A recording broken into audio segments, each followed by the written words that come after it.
Good Monday morning to you, ladies and gentlemen.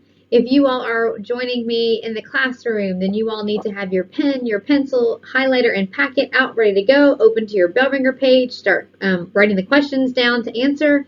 If you are at home, please open up your OneNote page to Unit 3 bell ringer and type these questions. As you guys are getting those written down, just a few announcements for the day. As a reminder, tomorrow is your quiz over the French and Indian War. On Friday, we went over the causes of the French and Indian War. Today, we're going to talk about what actually happens through the war and then what are the consequences of them. To prepare for your quiz tomorrow, certainly want to go over your notes. You'll have some time at the end of class today to answer the vocab questions as review, as well as your French and Indian War Quizlet that is due tomorrow. So let's get started with the French and Indian War. So if you haven't given yourself some think time to answer these two questions, go ahead and push pause on the video so you can write down your answers. But when you're ready, you can resume with us to begin the lesson. So what big failure did Washington endure before the war? Well, George Washington was this 21-year-old surveyor from Virginia. And after the British built a fort near the forks of the Ohio, and as it was finished and the French took it over, naming it Fort Duquesne, it was the Virginia House of Burgesses that decided to send George Washington with a militia into that backcountry to build another fort. Because you can say that you own something, but if you don't have the presence in that area, it's hard to really stake your claim. So George Washington builds Fort Necessity. Great name, terrible design. This is not something you want to brag home about. This is more of a fort that looks like a backyard fence and a tool shed. And even though it's on top of a hill, it's on higher ground, it's surrounded by woods. And we learned that on Friday, it was very simple for the French and their native allies to attack. And Washington eventually had to surrender the fort to the French.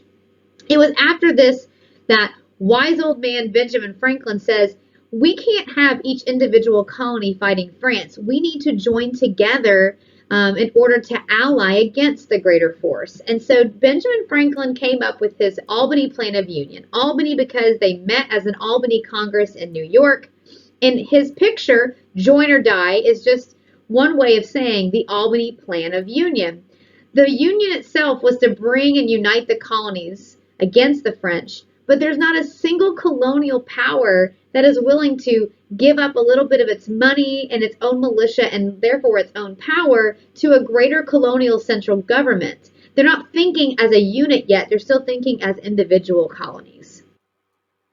Before we move into the part 2 of lesson 1, the French and Indian War, flip with me if you're in the classroom to page 17. If you're online, you're going to go back to lesson 2, French and the Indian War, part 1. And these are the questions at the very bottom of our notes from Friday. Just want to make sure we have the right answers. All of my classes left off in different spots of this checkpoint. So why are the British interested in the Ohio River Valley, that small section of the greater unit known as the backcountry? It's because that they want a part of the profitable fur trade and believe that it's theirs in the first place. The French are back there trading with Native Americans in today's money, $150 billion industry, and they want a piece of the pie. And then when the French captured that western Pennsylvania fort that the British built to prove that this land is theirs, the French named that fort Fort Duquesne. It's a very Frenchy kind of word. An easy way to remember it is that does not look like an English name. That is definitely a French name. And in response to the fact that the British lost their first fort, we just talked about this with our bell ringer, which Virginian was sent to stop French expansion in the Ohio River Valley? That would be George Washington, who's this young man who has something to prove. He's hoping to get a command in the British officer or the British Army and become a high-ranking British officer if he can do well. But this isn't going to be the opportunity that he thinks, because when he builds Fort Necessity in the backcountry, as we just saw, it is not well built and the French take it over. Which two plans from the British colonists failed in trying to oppose the French? This is a little bit of a harder question because we don't really think of the first one as a plan. But Benjamin Franklin and that Albany Congress first invited a group of native people, these native diplomats, to meet with the colonial leaders in Albany in hopes that they'd be able to form an alliance. That confederation was known as the Iroquois. And it did not work. The Iroquois will not ally with the British, but they do promise to remain neutral and not help the French either. And probably the biggest reason the Iroquois said no is because they're such a large nation, they have nothing to gain from a conflict between the British and the French. And then, of course, the other plan that failed was Benjamin Franklin's Albany Plan of Union, also known as Join or Die. All right, so we're ready to get started. Flip on over to the next page, which is page 18 in the packet, or Lesson 1, Part 2, French and Indian War.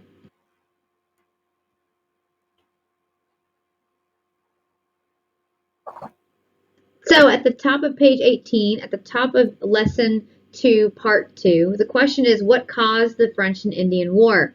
Now, before you're thinking to yourself, Ms. Cooper, this is extremely repetitive, there might be a reason why I keep bringing this question to the forefront. In my some of my classes, I was able to play this activity, a little Pictionary game. So here you see at the bottom a picture of the Great Britain flag. You see the French flag. You see Native American allies. I added the words fought for, control, and then the Ohio River Valley, and then that cute little animal there represents the beaver fur trade that is happening. So the textbook answer for what caused the French and Indian War is that the British and French, with their native allies, fought for control of the Ohio River Valley fur trade. The British have been in the North American continent since 1607 with their first successful colony in Virginia known as Jamestown. And they believe now that their population has grown and that they're able to cross over the Appalachian Mountains and they see this land to colonize. They're like, hey, French, what are you doing here? And the French are like, well, we've been here for a while, and we've got a vast fur trade with our trading posts and the Native Americans.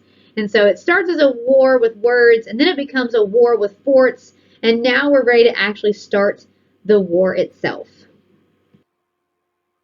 So now we're ready to look at the course of the French and Indian War, what actually happened in this war. It probably isn't a shocker to you that the French won most of the early victories, such as Fort Duquesne, which is present-day Pittsburgh, as well as Fort Necessity, which was built by Washington. After Washington has to surrender Fort Necessity, the word gets back to Great Britain, to the king, and to Parliament that basically the tension between the French and the British colonists are heating up in America, and people like Washington aren't getting the job done. So they will send soldiers as well as experienced generals and other officers over to the Americas to end this rebellion, to end the French conflict in the backcountry. One of the men that arrives is a British general named Edward Braddock, who is a gentleman to the T.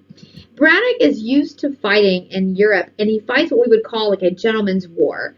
The British are very experienced. They're the strongest military in the world. And so one of the downfalls is that when they arrive in the Americas, they kind of lean on their arrogance of being basically an undefeated fighting force. But what they don't understand is what the fighting looks like in the backcountry is not the same as what you see in Europe. So at this point, Washington had actually just resigned from the Virginia militia because when those British soldiers and officers arrived, they brought with them a decree from Parliament that basically said that no matter what your rank was in the Virginia any colonial militia, you are now basically a rank below even the lowest of British officers, which is a complete insult to what Washington had already done. Did he lose Fort Necessity? Yes, but he and his men have already put their life on the line. He was a lieutenant colonel in the Virginia militia, but this decree effectively would have made George Washington basically less than a captain. And so he resigns. But what he does do is when General Braddock arrives in America, he goes to Braddock and he offers himself as a volunteer. Kind of a way of saying, sir, I have experience in the backcountry. I know how the French are fighting here. I know the Native Americans and what they're going to do. Let me help you through this campaign. And Braddock will take him up on the offer. So what Braddock is trying to do is he's trying to get his men over the Appalachian Mountains, and then they're going to take like this twisty-turny trail to get back to Fort Duquesne, because Fort Duquesne is the largest fort, and that would prove that they would be able to have a stronghold in the Ohio River Valley. But to get there is very difficult because there's not a clear path. So what Braddock and his men have to do is they've got to chop down trees and build bridges across streams and rivers, and that takes time. And Braddock's men are spread out. Those 2,100 soldiers have probably a good 10-mile stretch between each other, which is kind of leaves you as a sitting duck. The other problem that we see with the British is that they wear red coats. And that might be fashionable and cool back in England where they fight in open fields. But here in the backcountry, there are no open fields to fight in. The British will be fighting the French in the wilderness where their enemies are hiding in trees. It's that same idea, if I have any hunters in the audience, that yeah, you're gonna wear camouflage when you go out to go hunting, but there's another color you wear over it, and we call it hunter's orange. And it's a bright, in my opinion, gaudy orange. You guys know I'm not a Tennessee fan. This gaudy orange, but will it save your life? Absolutely. You want to show other hunters out there that you aren't game, you aren't a deer to be hunted and shot, that you want to be seen out in the wilderness. Well, that's kind of what the British are wearing in the backcountry. So Braddock underestimates his opponent. He's going to be wearing this bright red color, so it's going to be easy for the enemy to see them in the backcountry. And they are used to fighting with traditional tactics, while the French are just going to attack from the front, and then the Native Americans are going to flank them on the sides. Braddock will lose his life in the Battle of the Monongahela. So they are less than 10 miles from Fort Duquesne when the French and their native allies attack. And Braddock is calling orders on top of his horse, and he takes a bullet in his abdomen. He falls to the ground and is dying. And George Washington, who miraculously is never wounded in this battle, runs to Braddock and says, "Sir, what are your commands?" And Braddock, and basically with his dying breath, looks to George Washington and says, "You are now in command. Pull back the flanks." On the next slide, we're going to be able to watch a video that explains a little bit more about this particular event. I like to call it Braddock's blunder, because blunder means a mistake. And basically the mistake that the British have made in these early battles is that they underestimate the fighting of their opponents. Before we flip over there, please note that I did highlight Braddock's blunder. You need to grab your highlighter or your highlighting tool and highlight that phrase as well.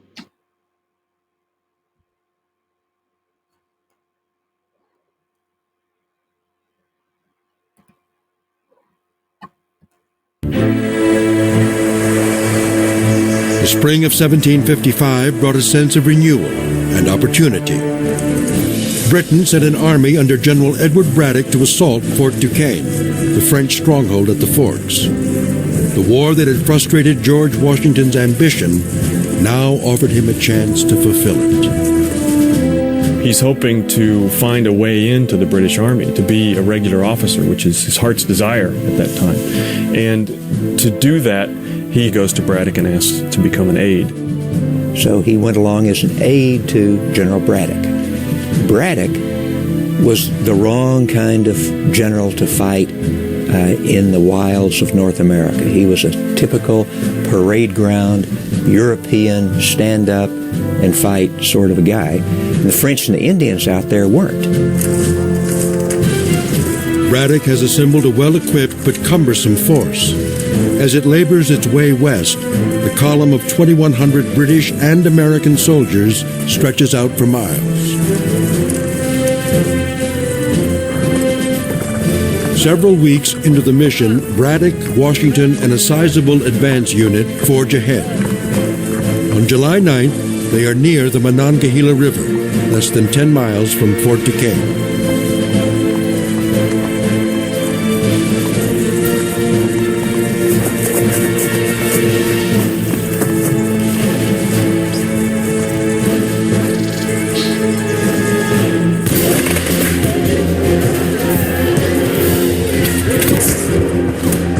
Without warning, lead slams into Braddock's men from 3 directions. The enemy is everywhere and nowhere. Indians are charging from all directions. There's powder smoke everywhere. Nobody can get their bearings. Where are the front lines? Where are the flanks?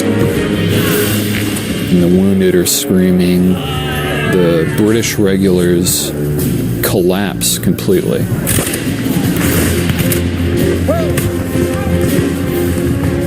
Washington keeps his cool in the midst of a tremendously chaotic situation. As General Braddock falls, mortally wounded, only one man steps into the breach.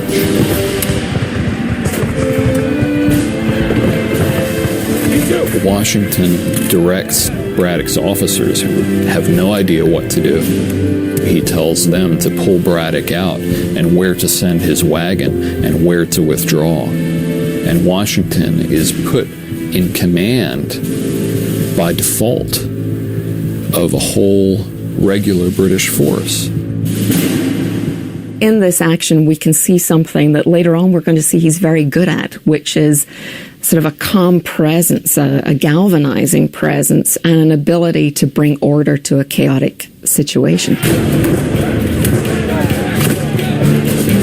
Washington, the general's aide, is now in command, a prime target. Enemy soldiers take aim. A bullet tears through Washington's coat, close enough to kill. In rapid succession, more musket balls rip his clothes. Amidst the carnage, Washington manages to organize a retreat. Dead and wounded are everywhere. By any measure, Washington should have been one of them. And it's a story that people will keep telling for the next 20 years. And even later on, when he's appointed commander-in-chief, they say, oh, it's the hero of the Monongahela. A Virginia minister proclaimed that Washington's survival seemed the work of Providence. For the first time, Washington had been revered as someone destiny had chosen for greater things. And in truth, just looking at it, you almost have to believe it. Because to have survived that battle without even being scratched while so many others went down is a bit of a miracle.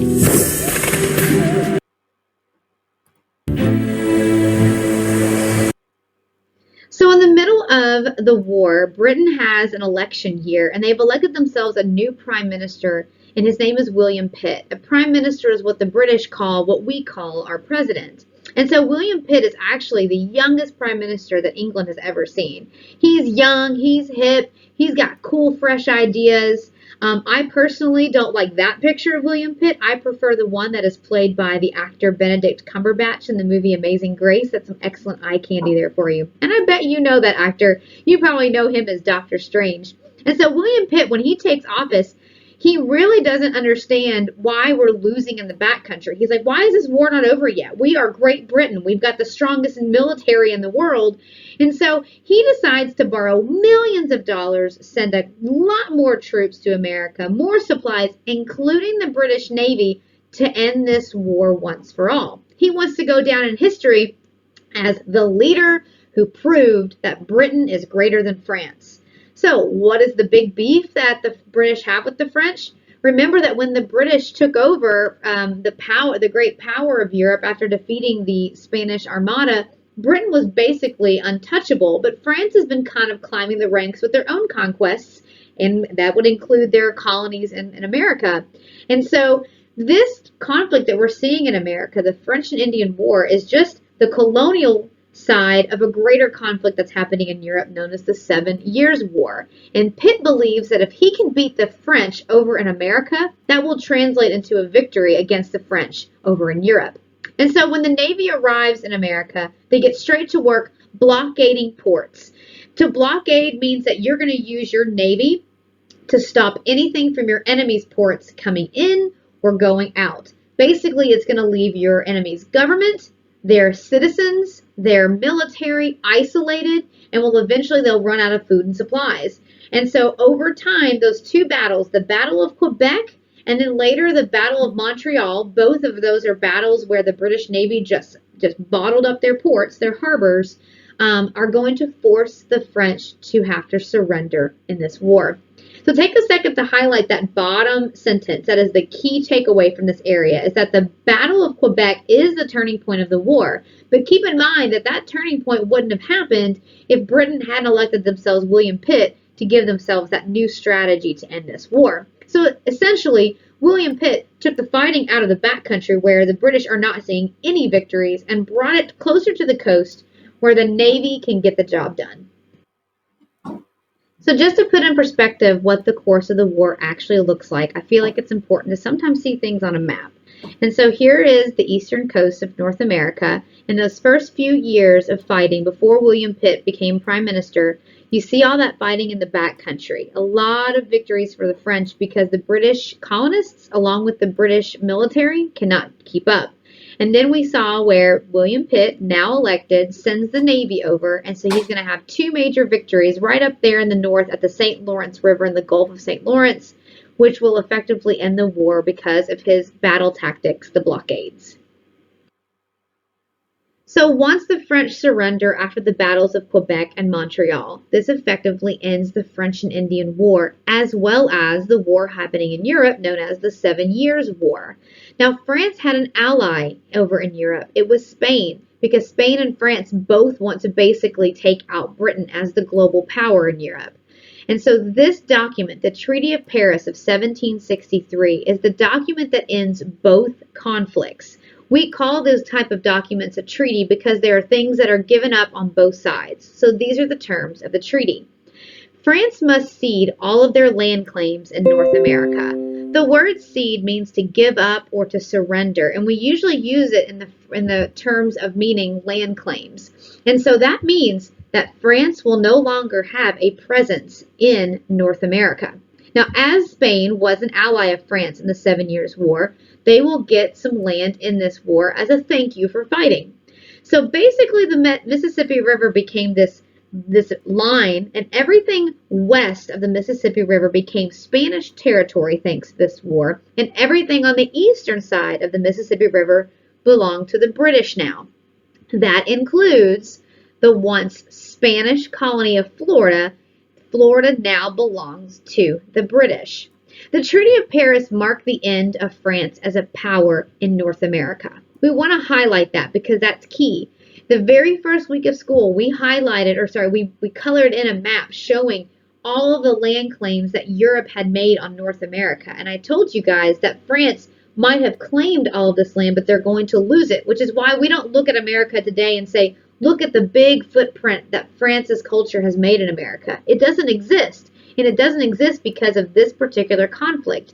When this French and Indian War is over, the terms of the treaty mean, France, you're gone. You can no longer be a part of North American land claims. You have no colonies here. That means that North America was in the hands of two European powers, Britain to the east and Spain to the west. So geographically speaking, the borders that we're going to see for our British colonies will be to the north, basically the Great Lakes. Do we own everything up in Canada at that point? Yes, we do.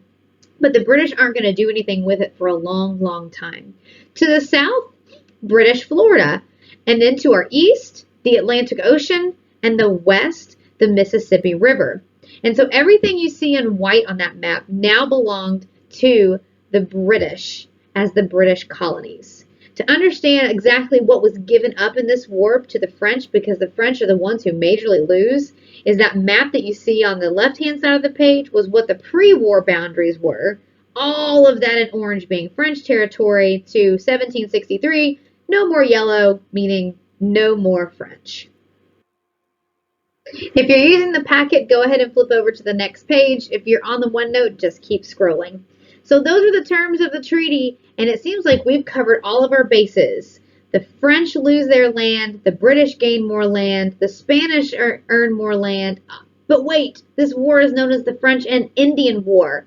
The Native American allies who fought were not even included in the Treaty of Paris, and that is a huge slap in the face. They lost men as well. And when the British win, they win Native American land. So by 1763, the British colonists are going to take control of the backcountry. And in short, they are terrible winners. They are sore winners to the Native Americans. First, they refuse to pay natives for the use of their land. They settle onto native land without any apology. And they begin to raise prices on goods that they trade with the natives. Well, certainly if I was a Native American, I would not be okay with that. And neither was the leader of the Ottawa Nation, a man named Pontiac. Pontiac formed alliances with other Native Americans and started to attack British settlers in the backcountry. They will successfully kill over 2,000 backcountry settlers and destroy 6 British forts. And that does not go unnoticed by England. When word gets back to Britain, to King George III and Parliament, they ultimately will pass a law known as the Proclamation of 1763. We drew this line on our map in our packet earlier last week. The Proclamation of 1763 is the red line that you see on the map. It's an imaginary line, but it is a boundary for the colonists at the Appalachian Mountains, forbidding colonists from settling past the country. It declared the settlement west of the Appalachian Mountains forbidden to the colonists and open to Native American settlement. It was in hopes that he could stop Native attacks on his own colonists.